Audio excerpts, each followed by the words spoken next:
Meron na naman tayong mga blank lures mga idol at ito ay 10 grams at ating ipiprepare. Bali, ang gagawin natin dito ay ating huhugasan ng isopropyl alcohol na 70%. Bali, maglagay muna tayo ng gloves sa ating mga kamay bago natin ilagay itong ating lure at huhugasan ng alcohol.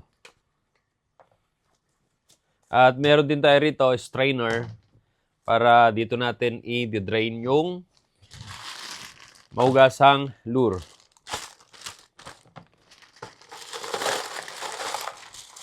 So, marami-rami na naman yung ating gagawin, mga idol. At buhusan na natin ng alcohol.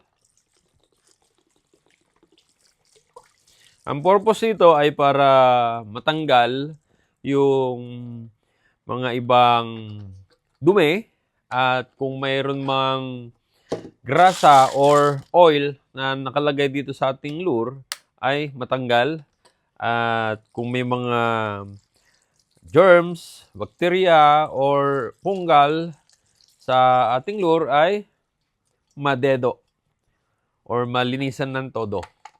So, ilagay lang muna natin dito for how many minutes. Saka natin i-drain. At isa pa mga idol, pagka nahugasan kasi ng todo to, ng maayos, ay mas makapit yung pintura na ating ilalagay.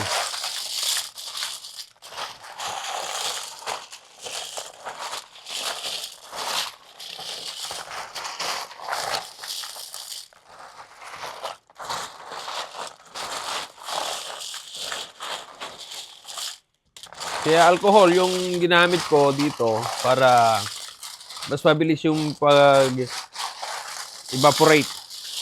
nung alcohol at pagka siyempre itong lure na to mas madaling matuyo.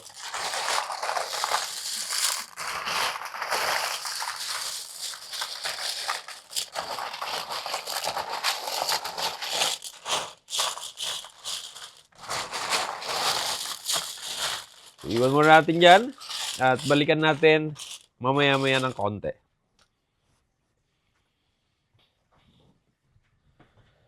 So, okay na to mga idol.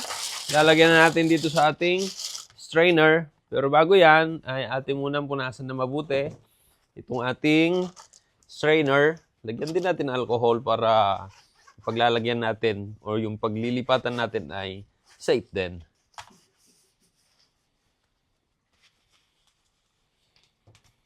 So, lipat na tayo.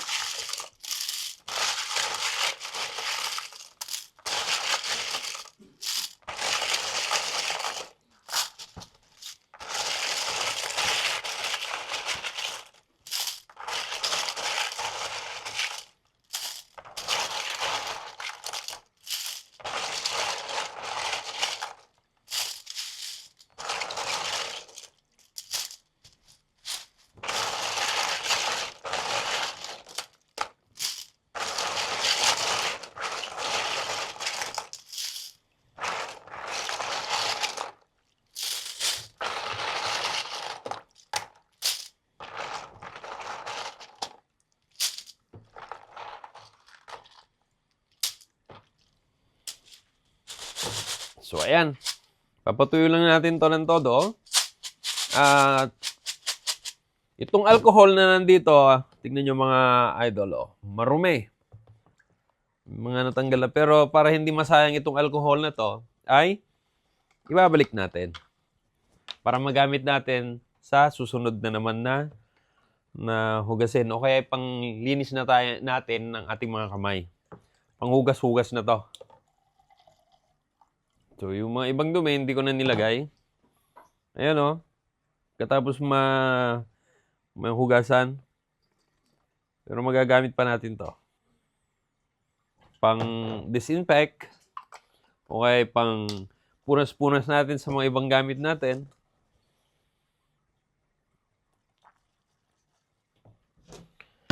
So, So ayan mga idol, na hugasan na natin itong ating lure at ating patutuyo na lang. At nang maumpisa na natin maglagay ng primer at makapaggawa ulit tayo ng mga lure.